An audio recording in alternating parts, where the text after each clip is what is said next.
तो हेलो बच्चों, ये मेरे प्रिय साथियों, स्वागत है आपको अपने चैनल एग्जाम सक्सेस क्लासेस। उम्मीद करते हैं कि आप अच्छे होइएगा और आपकी पढ़ाई लिखाई भी काफी बेहतर तरीके से चल रही होगी।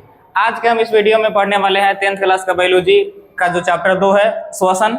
उस श्वसन को हम लोग पढ़ने वाले हैं। यह क्लास का जो अंदाज होगा वह आपका बिल्कुल मजाक के अंदाज में होने वाला है, तो ऐसा दिमाग से निकाल दीजिएगा कि आपको क्वेश्चन समझ में नहीं आएगा या कोई बात आपको समझ में नहीं आएगी, समझ में आएगा ही आएगा।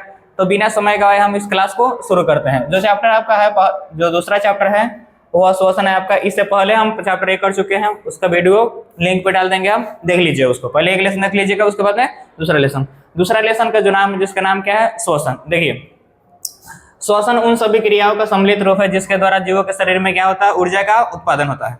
आपको श्वसन का परिभाषा पूछे तो श्वसन का परिभाषा क्या होगा कि देखिए, श्वसन उन सभी क्रियाओं का सम्मिलित रूप है जिसके द्वारा जीवों के शरीर में ऊर्जा का क्या होता है, उत्पादन होता है। क्या कहलाएगा? श्वसन कहलाएगा। ध्यान से देखें, यह ऊर्जा एटीपी जैसे विशेष रासायनिक बंधन में संग्रहित रहता है। जो श्वसन के फलस्वरूप जो ऊर्जा मुक्त होती है, वह ऊर्जा कहाँ संचित रहती है? तो वह ऊर्जा संचित रहती है एटीपी में। जीवों के शरीर में ऊर्जा का जो सार्वजनिक वाहक होता है वह कौन होता है? एटीपी ही होता है। जीवों के शरीर में रासायनिक ऊर्जा का सार्वजनिक वाहक वह एटीपी ही होता है। देखिए, संग्रहित ऊर्जा का उपयोग सभी जीव एटीपी के जलीय विघटन के द्वारा करते हैं।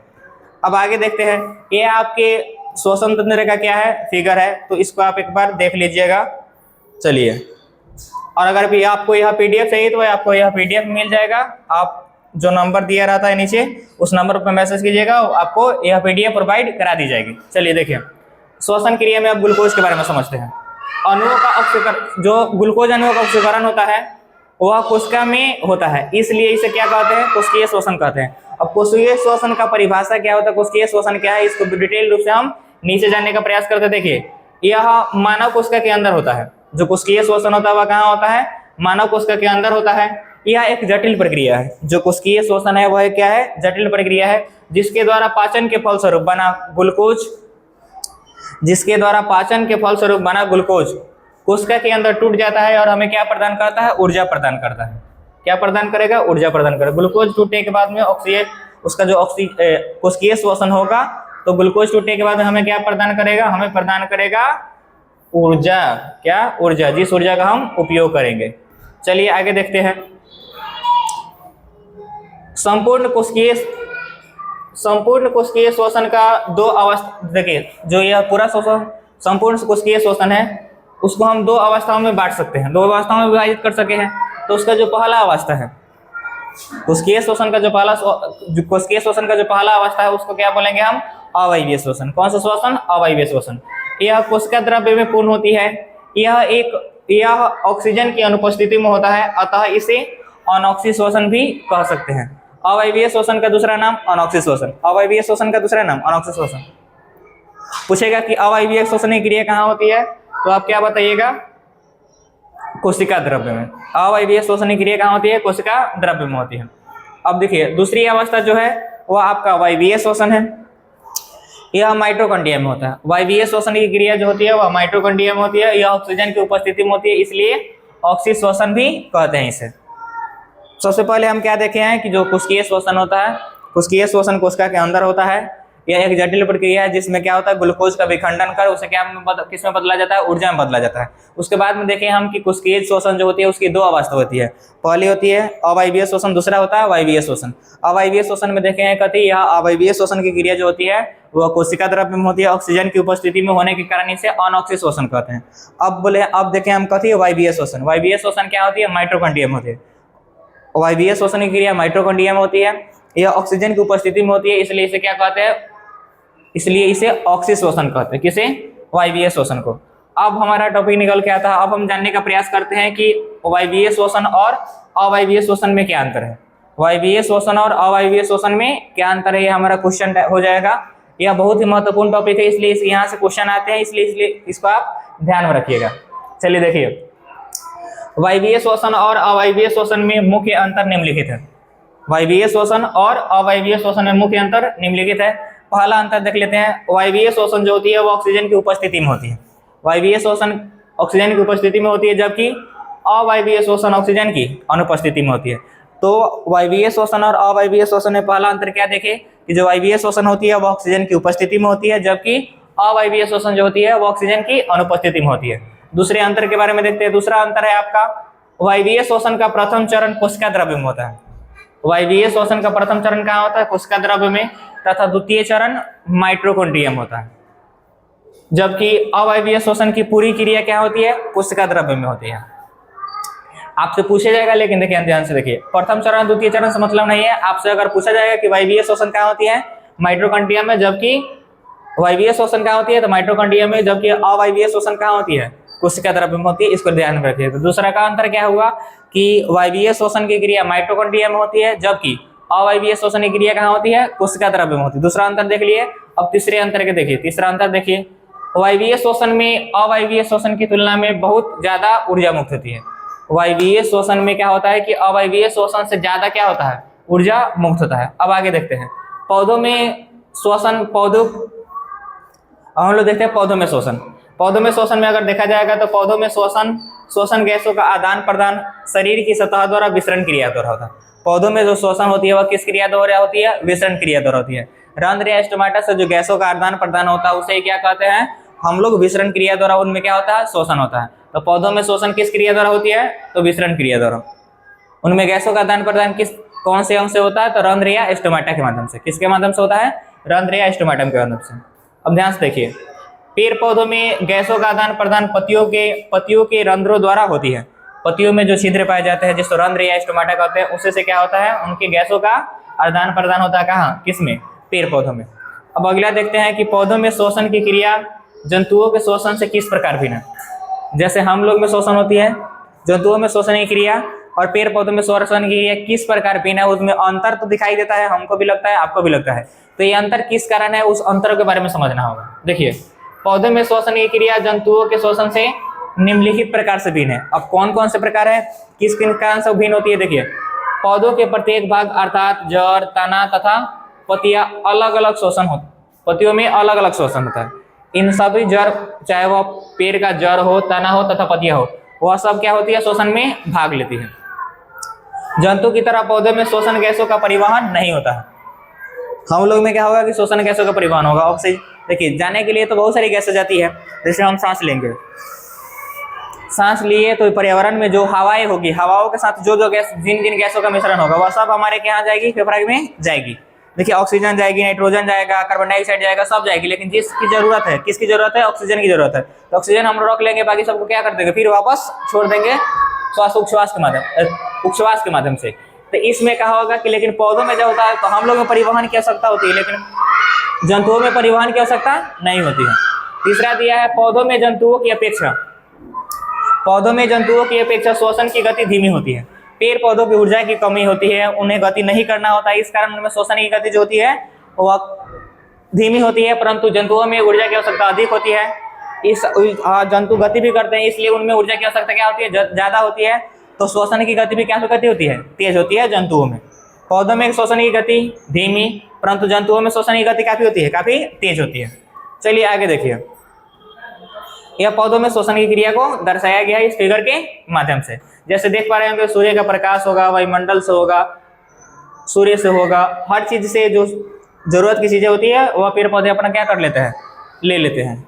अब हम लोग समझते हैं जंतुओं में श्वसन के बारे में। किसमें देखना है? जंतुओं में श्वसन देखना है। जंतुओं में श्वसन देखने से पहले हम क्या कर लेते हैं? एकोष्कीय जीवों में श्वसन देख लेंगे, उसके बाद में बहुकोष्कीय जीव में। अब एकोष्कीय जीव क्या है? अब 9th क्लास में पढ़े हुए कि एकोष्कीय जीव क्या है। वैसे जीव जिनका निर्माण एक ही कोशिका से होता है उसे क्या बोलते हैं? एकोष्कीय जीव कहते हैं। वह एक ही कोशिका जो जीवन की सारी घटनाएं होती है, महत्वपूर्ण घटनाएं, वो सबको अंजाम दे देती है। जैसे पाचन हो गया, पोषण हो गया, परिवहन हो गया, उत्सर्जन हो गया, सब एक ही कोशिका से होता है। उसको क्या बोलते हैं? एकोष्कीय श्वसन, एक कोशिकीय जीव। लेकिन बहुकोशिकीय जीव, वैसे जीव जिनका निर्माण बहुत सारे कोशिकाओं से हुआ, उन्हें क्या बोल सकते हैं? बहुकोशिकीय जीव कहते हैं। अब देख लेते हैं पहले एकोष्कीय जीव। एकोष्कीय जीव जैसे अमीबा हो गया, आपका पैरामीशियम हो गया, में श्वसन कोशिका झिल्ली से विसरण क्रिया द्वारा होता है। एकोष्कीय जीव में जो श्वसन होता है वह किस क्रिया द्वारा होती है? विसरण क्रिया द्वारा। किस क्रिया द्वारा? विसरण क्रिया द्वारा। चलिए, कोशिका झिल्ली के द्वारा। बहुकोशिकीय जीव हाइड्रा में श्वसन गैसों का आदान प्रदान शरीर की सतह से ही विसरण क्रिया द्वारा होता है। बहुकोशिकीय जीव जैसे हाइड्रा हो गया, इसमें जो श्वसन गैसों का आदान प्रदान होता है वह शरीर की सतह से होता है, किस क्रिया द्वारा? विसरण क्रिया द्वारा। जबकि अमीबा में, पैरामीशियम में जो श्वसन क्रिया होती है वह कोशिका झिल्ली के माध्यम से होती है, विसरण क्रिया द्वारा। देखिए अब उच्च श्रेणी के जंतुओं में सामान्यतः 3 प्रकार के श्वसन अंग पाए जाते हैं, जैसे श्वास नली या ट्रैकिया हो जाएगा आपका, श्वास नली या ट्रैकिया, उसके बाद में आ जाएगा गिल्स या गलफरा, और 3 में आ जाएगा, तीसरा आ जाएगा आपका फेफड़ा। जो उच्च श्रेणी के जंतु है, जो विकसित जंतु है, उसमें क्या होगा कि 3 प्रकार के श्वसन अंग पाए जाएंगे। पहला क्या है? श्वास नली या ट्रैकिया, दूसरा क्या है? गिल्स या गलफरा, तीसरा क्या है आपका? फेफड़ा। तो अब समझते हैं श्वास नली या ट्रैकिया के बारे में। सबसे पहले किसके बारे में जान लेते हैं? श्वास नली या ट्रैकिया के बारे में। ध्यान से देखिए, श्वास नली या ट्रैकिया, ट्रैकिया द्वारा श्वसन कीटो जैसे टीडा एवं तेलचट्टा में होता है। तो आपसे पूछा जाएगा कि तेलचट्टा का श्वसन अंग क्या है, तो आप क्या बताइएगा? श्वास नली या ट्रैकिया, श्वास नली या ट्रैकिया। टीडा का श्वसन अंग क्या है? तो श्वास नली या ट्रैकिया। पेड़ पौधों का श्वसन अंग पत्तियां होती है, पेड़ पौधों का श्वसन अंग क्या है? पत्तियां। लेकिन आपको बोला जाएगा कि तेलचट्टा का श्वसन अंग, तो क्या हो जाएगा? श्वास नली या ट्रैकिया। टीडा का श्वसन अंग तो श्वास नली या ट्रैकिया। अब समझते हैं कि भाई अब आगे देखिए क्या दिया है। अब आगे दिया है आप गिल्स के बारे में समझना है। किसके बारे में? गिल्स के बारे में। देखिए गिल्स एक विशेष प्रकार के श्वसन अंग है। गिल्स एक क्या है? विशेष प्रकार का श्वसन अंग है जो जल में घुलित ऑक्सीजन का उपयोग श्वसन के लिए करते हैं। अब अगर हम जल का आपको सूत्र बताया जाए, जल का अगर हम सूत्र बताए आपको, तो आपको पता होगा कि जल का जो सूत्र होता है वह H2O होता है। तो इसमें कहीं ना कहीं ऑक्सीजन है आपका। तो क्या होता है कि जो गिल्स एक विशेष अंग है जो जल में घुली ऑक्सीजन को क्या कर लेते हैं? अवशोषित करते हैं। श्वसन के लिए गिल्स का होना मछलियों के लिए विशेष लक्षण है। श्वसन के लिए गिल्स का होना मछलियों के लिए क्या है? विशेष लक्षण है। मछलियों में गिल्स के द्वारा ही क्या होता है? श्वसन होता है। मछलियों में गिल्स के द्वारा क्या होता है? श्वसन। तो आपसे पूछा जाएगा कि मछली का श्वसन अंग क्या है? मछली का जो श्वसन अंग हो जाएगा वह क्या हो जाएगा? गिल्स या गलफरा हो जाएगा, गिल्स या गलफरा। मछली का श्वसन अंग क्या हो जाएगा? तो वह हो जाएगा गिल्स या गलफरा। चलिए आगे समझते हैं मछली का श्वसन। अब हम लोग देख लिए, ध्यान से देखिए, 2 चीजें के लिए। पहला श्वसन नली या ट्रैकिया, वह किसका श्वसन अंग है? तो तेलचट्टा का और टीडा का।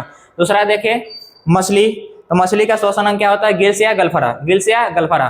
गिल्स एक विशेष प्रकार का श्वसन अंग है जो जल में घुलित ऑक्सीजन को क्या कर सकता है? अवशोषित कर सकता है। चलिए आगे देखते हैं। आगे हम लोग का निकल के आएगा क्या? फेफड़ा। देखिए वर्ग एम्फीबिया, एम्फीबिया जैसे मेढक हो गया।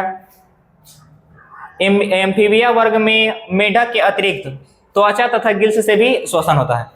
फेफड़ा में अगर देखा जाए तो जो मेढक होते हैं, मेढक में फेफड़ा के द्वारा तो श्वसन होता भी है, साथ ही साथ जब वह बेग मछली रहती है, जब छोटी रहती है, तो वह किसके द्वारा सांस लेती है? गिल्स या गलफरा के द्वारा सांस लेती है। जब मेढक छोटी रहती है उसे टेडपोल बोला जाता है। क्या बोला जाता है? टेडपोल। तो टेडपोल जो होता है, टेडपोल में जो श्वसन क्रिया होती है वह किसके द्वारा होती है? तो वह होती है गिल्स या गलफरा के द्वारा। किसके द्वारा होती है? गिल्स या गलफरा के द्वारा। रेप्टिलिया जैसे हो गया आपका सर्प हो गया, लिजार्ड हो गया।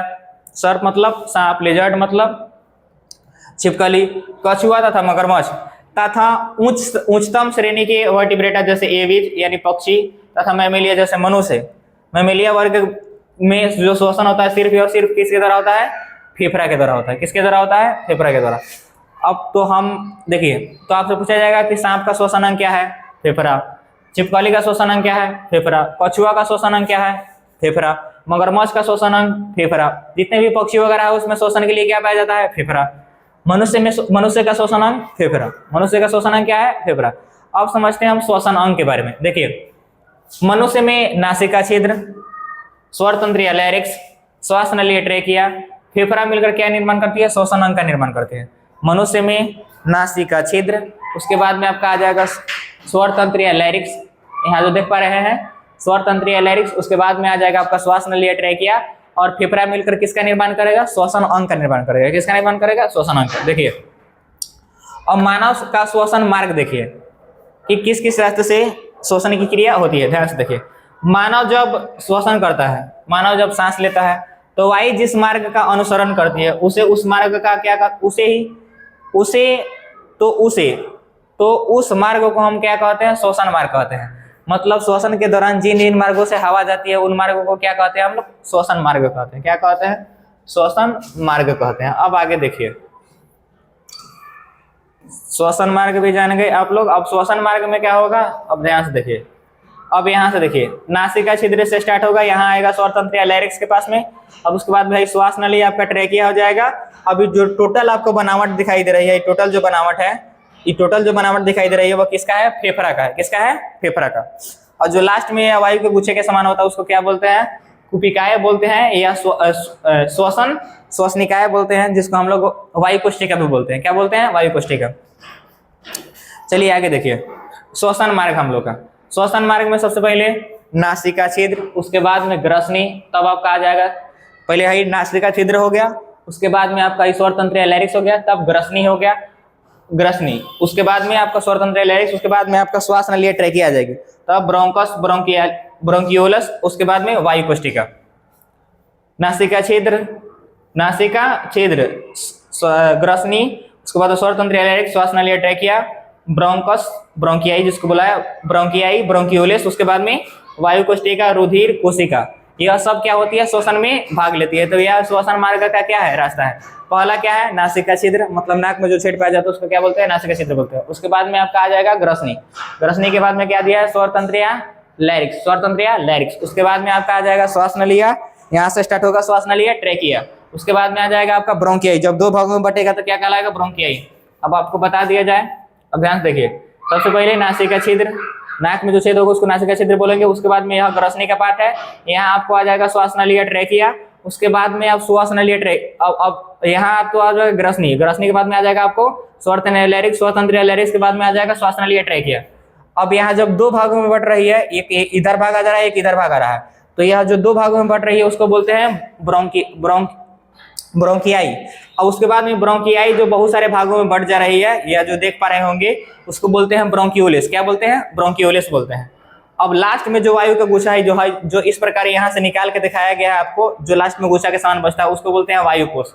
उसके बाद में आपका रुधिर यानी रक्त भी भाग लेता है श्वसनीय क्रिया में। उसके बाद में आपका कोशिकाएं भी भाग लेती है श्वसनीय क्रिया में। चलिए अब हम लोग समझते हैं डायफ्राम के बारे में। ध्यान से देखिए, अगर फिगर के माध्यम से अगर समझने का प्रयास करें तो यह जो आपको लाल रंग का दिखाई दे रहा है उसको क्या बोलते हैं? डायफ्राम। यह क्या करती है? यह श्वसन तंत्र और यह पेट को अलग करती है। फेफड़ा और पेट को अलग करने का काम किसका होता है? डायफ्राम का होता है। डायफ्राम एक ऐसी रचना है जो श्वसन क्रिया में क्या करती है? मदद करती है। सांस लेने और सांस छोड़ने में क्या करेगी? आपकी सहायता करेगी। कौन सी रचना? डायफ्राम। तो उसी के बारे में आप समझना होगा। किसके बारे में? डायफ्राम के बारे में। देखिए यह वक्ष गुहा के नीचे तथा उदर गुहा के ऊपर पाया जाता है। वक्ष गुहा के नीचे, वक्ष गुहा मतलब फेफड़ा, यह फेफड़ा के नीचे, और उदर गुहा मतलब पेट के ऊपर।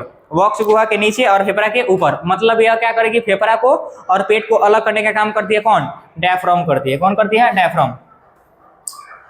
पाया जाता है। यह संयोजी ऊतक का बना होता है। डायफ्राम किस ऊतक का बना होता है? संयोजी ऊतक का। यह निःश्वसन में यह 75% योगदान करता है। निःश्वसन का मतलब होता है सांस लेने में। निःश्वसन हुआ, अब जब सांस छोड़ेंगे तो वह परश्वसन हो जाएगा, उच्छ्वास हो जाएगा। क्या हो जाएगा? उच्छ्वास। निःश्वसन में इसका कितना प्रतिशत योगदान होता है? 75%। डायफ्राम के टूट जाने से व्यक्तियों की क्या हो जाती है? मृत्यु हो जाती है। यह जानने योग्य बात है कि अगर डायफ्राम टूट जाएगा तो श्वसन क्रिया नहीं हो पाएगी। श्वसन क्रिया जब नहीं हो पाएगा तो इंसान की क्या हो जाएगी? मृत्यु हो जाएगी। अब समझिए नासिका छिद्र के बारे में। नाक का भाग होता है। नासिका छिद्र क्या होता है? नाक का भाग होता है। इसी भाग से वायु क्या होती है? अंदर प्रवेश करती है। नाक में जो छेद दिखाई दे रहा है आपको, वही क्या कहलाएगा? नासिका छिद्र। इसी के माध्यम से क्या करेगा? हवा प्रवेश करेगी, वायु प्रवेश करेगी। अब लिखिए ग्रसनी। ग्रसनी अगर देख लेते हैं दूसरे नंबर पर, क्या है? ग्रसनी। यह नासिका छिद्र के नीचे, मुख गुहा के पीछे पाया जाता है। नासिका छिद्र के नीचे, अब यहाँ से स्टार्ट कीजिएगा तो मुख गुहा के पीछे जो देख पा रहा है खाली स्थान, उसके नीचे पीछे पाया जाएगा कौन? आपका ग्रसनी। इसी मार्ग से भोजन और वायु दोनों जाते हैं। इस माध्यम से, ग्रसनी के माध्यम से ही भोजन भी जाता है और वायु भी जाता है। लेकिन क्या होता है, आपको बताया गया था जब फर्स्ट लेसन पर आए थे, एपिग्लोटिक्स बताए थे। वह निर्धारित करता है कि एपिग्लोटिक्स का काम होता है कि भाई वायु है तो कंठ द्वार के रास्ते से जाए, और पानी है तो निगल, खाना और पानी है तो किस, भोजन और पानी है तो निगल द्वार के रास्ते से जाए। अब हम लोग समझते हैं स्वर तंत्र या लैरिक्स के बारे में। ग्रसनी कंठ द्वार के ठीक नीचे एक छोटी सी रचना स्वर तंत्र या लैरिक्स बोलती है। ग्रसनी और कंठ द्वार के नीचे एक छोटी सी रचना होती है जिसे क्या बोलते हैं? स्वर तंत्र या लैरिक्स बोलते हैं। ग्रसनी के ठीक नीचे पाया जाता है। यह आवाज को निकालने में क्या होता है? सहायक होता है। इसको स्पीकर बॉक्स या वॉइस बॉक्स भी बोलते हैं, स्पीकर बॉक्स या वॉइस बॉक्स। यही अब क्या है, स्वरतंत्र या लैरिक्स। यहाँ पे चेंज कीजिएगा तो आपका वॉइस चेंज हो जाएगा, स्वरतंत्र या लैरिक्स। अब हम लोग फेफड़ा के बारे में समझिए, इसके बारे में, फेफड़ा के बारे में। यह मानव के वक्ष गुहा में पाया जाता है। फेफड़ा जो होगा वह कहाँ पाया जाएगा, वक्ष गुहा में। मतलब जो कवर से चढ़ा है ना फेफड़ा के फेफड़ा, और उसके बाद में जो कवर चढ़ा हुआ है उस कवर का नाम क्या है, वक्ष गुहा है। तो फेफड़ा कहाँ पाई जाती है, वक्ष गुहा में पाया जाता है। यह मानव का मुख्य श्वसन अंग है। मनुष्य का श्वसन अंग फेफड़ा, मनुष्य का श्वसन अंग आपसे पूछा जाएगा तो क्या होगा, फेफड़ा होगा। इसकी संख्या 2 होती है। फेफड़ों की संख्या कितनी होती है, 2। एक दाएं साइड में पाया जाएगा, एक बाएं साइड में पाया जाएगा। तो फेफड़े की संख्या कितनी होती है, 2 होती है। यह प्लूरल मेम्ब्रेन नामक झिल्ली द्वारा ढका होता है। जो फेफड़ा होगा वह किसके द्वारा ढका होता है, प्लूरल मेम्ब्रेन के द्वारा। फेफड़ा का कार्य रक्त को शुद्ध करना होता है, अर्थात फेफड़ा रक्त में ऑक्सीजन मिलाकर उसे क्या करती है, शुद्ध कर देती है।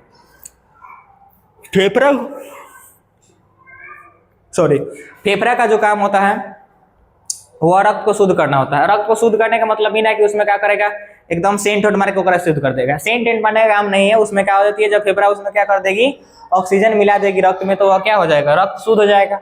अशुद्ध का मतलब ही थोड़े में गोबर माटी मिला वाला है। गोबर माटी ना, जिस रक्त में ऑक्सीजन नहीं है वह अशुद्ध है। जिस रक्त में ऑक्सीजन मिल गया वह क्या हो जाएगा, शुद्ध हो जाएगी। आगे देखिए, यह सीने के 12 जोड़ी पसलियों के बीच स्थित होती है। जो आप मनुष्य का जो फेफड़ा होता है वह 12 जोड़ी पसलियों के बीच में स्थित होता है। कौन, फेफड़ा। चलिए, तो पसलियों की संख्या कितनी हो जाएगी, 24। 12 जोड़ी है तो कितना हो जाएगा, 24। अब श्वास नली के बारे में समझिए। इसके द्वारा वायु फेफड़े के अंदर प्रवेश करती है। श्वास नली जो होगी उसी के द्वारा क्या करेगा, वायु के द्वारा किसके अंदर प्रवेश करेगा, फेफड़ा के अंदर जाती है। ट्रैकिया या श्वास नली आगे चलकर 2 भागों में विभाजित हो जाती है, जिसे ब्रोंकियाई कहते हैं। सबसे पहले नासिका छिद्र के बाद में ग्रसनी के बाद में आपका आ जाएगा यहाँ स्वरतंत्र या लैरिक्स। स्वरतंत्र या लैरिक्स के बाद में आ जाएगा श्वास नली या ट्रैकिया। श्वास नली या ट्रैकिया के बाद में श्वास नली ट्रैकिया जब 2 भागों में बटेगी। श्वास नली या ट्रैकिया कितने भागों में बटेगी, 2 भागों में। अब जो श्वास नली या ट्रैकिया 2 भागों में बटेगी तो विभाजित होकर क्या कहलाती है, ब्रोंकियाई कहलाती है। और ब्रोंकियाई आगे चलकर बहुत सारे भागों में बढ़ जाता है। ब्रोंकियाई आगे चलकर बहुत सारी कई शाखाओं में विभाजित हो जाती है, जिसको क्या बोलते हैं, ब्रोंकियोलेस बोलते हैं। ब्रोंकियोलेस या श्वसनिका कहते हैं। ब्रोंकियोलेस का दूसरा नाम क्या है, हिंदी नाम श्वसनिका है। चलिए आगे देखिए, अब वायु कोश देखिए। किसके बारे में समझिए, वायु कोश, जिसको वायु कोष्ठिका भी कहते हैं। श्वसनिका फेफड़े के अंदर प्रवेश कर, जब ब्रोंकियोलेस अंदर प्रवेश करती है तो वह पतली शाखाओं में बढ़ जाती है। ये शाखाएं छोटी छोटी गोल संरचना में विभाजित हो जाती है, जिसे हम लोग क्या कहते हैं, वायु कोश कहते हैं। क्या कहते हैं, वायु कोश कहते हैं। फेफड़ा के समय क्या, मतलब कि जब कोरोना वायरस चली थी, जब कोविड-19 आया था, तो उस समय क्या हो जाती थी कि जो कोरोना वायरस था वह जाके इसी को क्या कर देती थी, जाम कर देती थी। वायु कोष्ठिका को क्या कर देते थे, जाम कर देती थी। जहाँ हवा को रहना, जहाँ ऑक्सीजन को रहना, उसी को जाम करना था, तो सांस लेने में तकलीफ होती थी और आदमी क्या हो जाता था, मर जाता था। चलिए, तो क्या हो गया कि जब ब्रोंकियोलेस अंदर आरो प्रवेश करेगा तो वह गुच्छा के समान बनाएगा, उसको क्या बोलेंगे, वायु कोश बोलेंगे। क्या बोलेंगे, वायु कोश। वायु कोश की संख्या जो होती है 3 × 10⁸ होती है।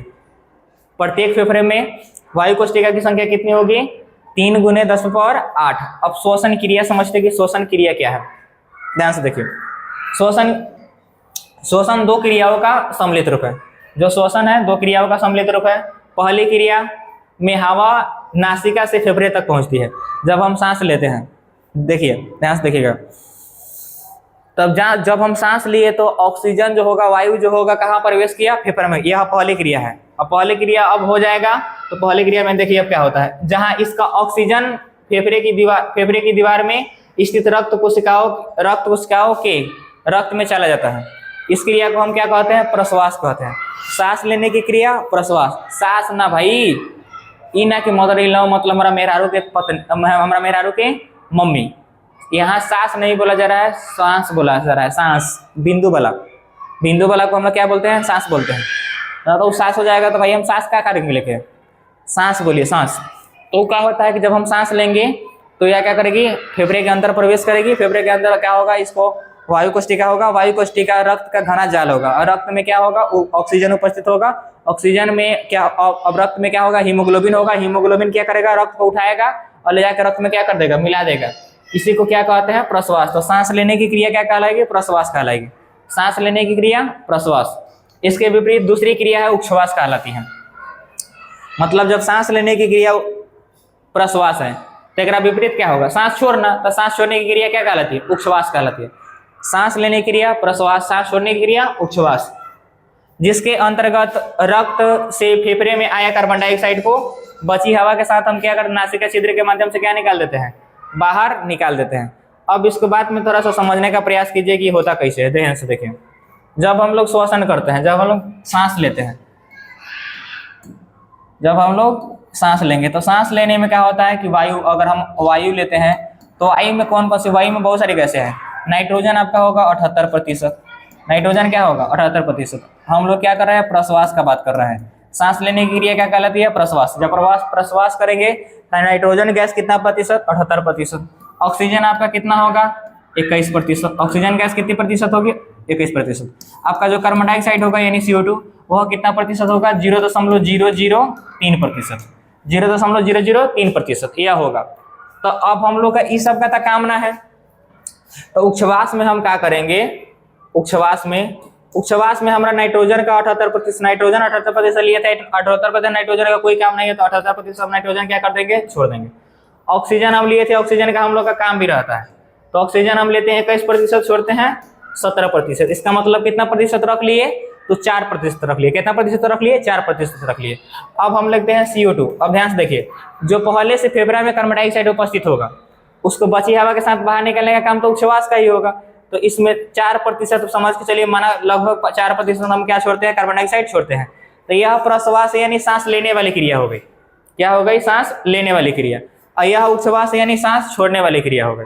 यहाँ तक कोई दिक्कत नहीं होगा। चलिए आगे देखते हैं।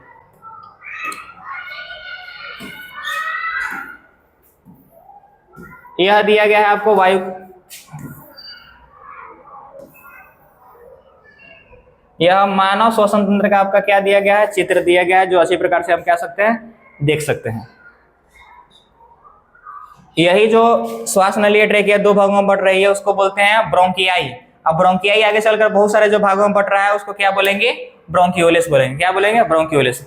अब हम समझते हैं, अब महत्वपूर्ण बिंदुओं को देख लेते हैं जो हमारे ऑब्जेक्टिव क्वेश्चन के लिए क्या है, बहुत ज्यादा महत्वपूर्ण है, बहुत ज्यादा। जितना कह सको उतना कम, बहुत ज्यादा महत्वपूर्ण होगा। आपको जितना कह दिया जाए इसके बारे में उतना कम ही है, तो बहुत ज्यादा महत्वपूर्ण होगा यह आपका महत्वपूर्ण बिंदु, जो ऑब्जेक्टिव के लिए बहुत सारा क्या है, जरूरी है।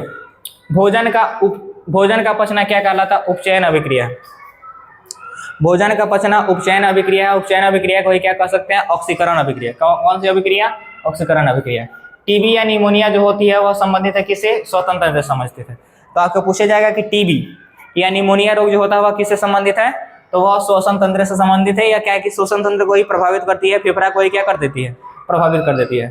तीसरा आपका बन के आ रहा है, देखिए अवायवीय श्वसन में इथेनॉल या एल्कोहल, अवायवीय श्वसन में इथेनॉल या एल्कोहल और कार्बन डाइऑक्साइड बनता है। इसे हम लोग क्या कहते हैं, इस प्रक्रिया को क्या कहते हैं, किण्वन कहते हैं। अवायवीय श्वसन के दौरान जो अवायवीय श्वसन हो उसमें से क्या बनता है, इथेनॉल या लैक्टिक अम्ल का निर्माण होता है। लैक्टिक अम्ल और कार्बन डाइऑक्साइड का, इस प्रक्रिया को क्या कहते हैं, किण्वन। तो पूछा जाएगा कि किण्वन क्या है, तो आप बताइएगा। ध्यान से देखिए, किण्वन के बारे में बहुत ज्यादा इंपॉर्टेंट चीज है, जानना जरूरी है। किण्वन एक प्रकार का अवायवीय श्वसन है। किण्वन एक प्रकार का क्या है, अवायवीय श्वसन है, जो कि ईस्ट में होता है। कहाँ होता है, ईस्ट में। एक बार ध्यान से सुनो, बढ़िया से सुन लो ध्यान से। किण्वन क्या है, क्वेश्चन क्या होगा, किण्वन क्या है, तो किण्वन एक प्रकार का अवायवीय श्वसन है। किण्वन एक प्रकार का क्या है, अवायवीय श्वसन है, जो कि कहाँ होता है, ईस्ट में होता है। क्या होता है, ईस्ट में। अब किण्वन क्या है, तो अवायवीय श्वसन में जब इथेनॉल या लैक्टिक अम्ल या कार्बन डाइऑक्साइड का निर्माण, जब कार्बन डाइऑक्साइड का निर्माण होता है उसको क्या बोलते हैं, किण्वन बोलते हैं। एटीपी को कोशिकीय ऊर्जा, कोशिका का ऊर्जा मुद्रा भी कहा जाता है। एटीपी को कोशिका ऊर्जा का मुद्रा भी कहा जाता है, अर्थात कोशिकीय ऊर्जा एटीपी को कहते हैं। सार्वजनिक जो मतलब कि इस पृथ्वी पर जितने भी जीव हैं उसमें सार्वजनिक ऊर्जा का जो रासायनिक वाहक है, जंतुओं के शरीर में, जीवों के शरीर में सार्वजनिक ऊर्जा का जो रासायनिक वाहक है उसका नाम क्या है, एटीपी है। उसका नाम क्या है, एटीपी। चलिए आगे देखिए। महत्वपूर्ण बिंदुओं में और भी बिंदु होगा, अब ध्यान से देखिए। माइटोकॉन्ड्रिया में पाइरुवेट के विखंडन से कार्बन डाइऑक्साइड तथा जल तथा ऊर्जा बनता है। तो आपसे पूछा जाएगा कि पाइरुवेट का पूर्ण विखंडन कहाँ होता है? माइटोकॉन्ड्रिया में। पाइरुवेट का पूर्ण विखंडन कहाँ होता है? माइटोकॉन्ड्रिया में। हम जो बातें बोल रहे हैं उसको भी बहुत ज्यादा ध्यान रखना है कि जो आपका पाइरुवेट का पूर्ण विखंडन होता है वह कहाँ होता है? अवायवीय शोषण, वह होता है वायवीय श्वसन क्रिया में। कहाँ होती है? वायवीय श्वसन क्रिया। वायवीय श्वसन क्रिया आपको होती कहाँ है? तो माइटोकॉन्ड्रिया में। तो पूछेगा कि पाइरुवेट का पूर्ण विखंडन कहाँ होता है? माइटोकॉन्ड्रिया में। निःश्वसन में निःश्वसन द्वारा निकली वायु में क्या रहती है? CO2 रहती है। निःश्वसन का मतलब होगा छोड़ना, सांस छोड़ने में। वायवीय श्वसन में अधिक ऊर्जा मुक्त होती है। वायवीय श्वसन में क्या होगा? अधिक ऊर्जा मुक्त होगी, क्योंकि यहाँ भोजन का पाइरुवेट का पूर्ण पाचन होता है। मछली का श्वसन गिल्स या गलफरा। पौधों में जो गैसों का आदान प्रदान होता है वह रंध्र या स्टोमाटा के माध्यम से होता है। पौधों में गैसों का आदान प्रदान रंध्र या स्टोमाटा के माध्यम होता है। किस क्रिया द्वारा? तो विसरण क्रिया द्वारा। तिलचट्टा में 20 जोड़े श्वसन श्वास रंध्र पाए जाते हैं। तिलचट्टा में कितने जोड़े? तो 20 जोड़े श्वास रंध्र या क्या बोलते हैं, श्वासनलियां ट्रेकिया पाई जाती है। आगे देखिए, श्वसन के अंतिम उत्पाद CO2, H2O एवं ऊर्जा है। श्वसन का जो अंतिम उत्पाद है वह क्या है? CO2, H2O और ऊर्जा। CO2, H2O और ऊर्जा। पौधों में जो श्वसन जड़ पाए जाते, पौधों में जो श्वसन होता है जड़, तना एवं पत्तियों सभी के माध्यम से होता है। किसके माध्यम से? जड़, तना तथा पत्तियां सभी के माध्यम से होती है। अब एक चीज यहाँ जानने का बात है, आपको क्या जानने का बात है? आपको हम बता देते हैं कि श्वसन का रासायनिक सूत्र क्या है। यहाँ नहीं दिया था, तो इसमें हम लोग क्या जान लेते हैं? श्वसन का रासायनिक सूत्र। तो क्या होगा? पहले तो ग्लूकोज बना रहेगा। आप पिछले चैप्टर में पढ़े हैं कि पोषण के फलस्वरूप, पाचन के फलस्वरूप किसका निर्माण होता है? ग्लूकोज का। तो ग्लूकोज का रासायनिक सूत्र C6H12O6। तब मिलेगा आपको ऑक्सीजन 6O2। तो यह क्या होगा? एंजाइम की सहायता से, किसकी सहायता से? एंजाइम की सहायता से क्या बनेगा? तो वह बनेगा 6CO2 प्लस 6H2O और प्लस ऊर्जा। यह क्या है? श्वसन का आपका क्या हो जाएगा? रासायनिक सूत्र हो जाएगा। श्वसन का क्या है? रासायनिक सूत्र। चलिए, तो आपका दूसरा का लेसन जो होगा, सेकेंड लेसन होगा, वह आपका खत्म हुआ। तो उम्मीद करते हैं यह वीडियो आपको अच्छा लगा होगा, और अच्छा लगा हो तो लाइक, शेयर और सब्सक्राइब जरूर करें। मिलते हैं अगले क्लास में, तब तक के लिए जय हिंद।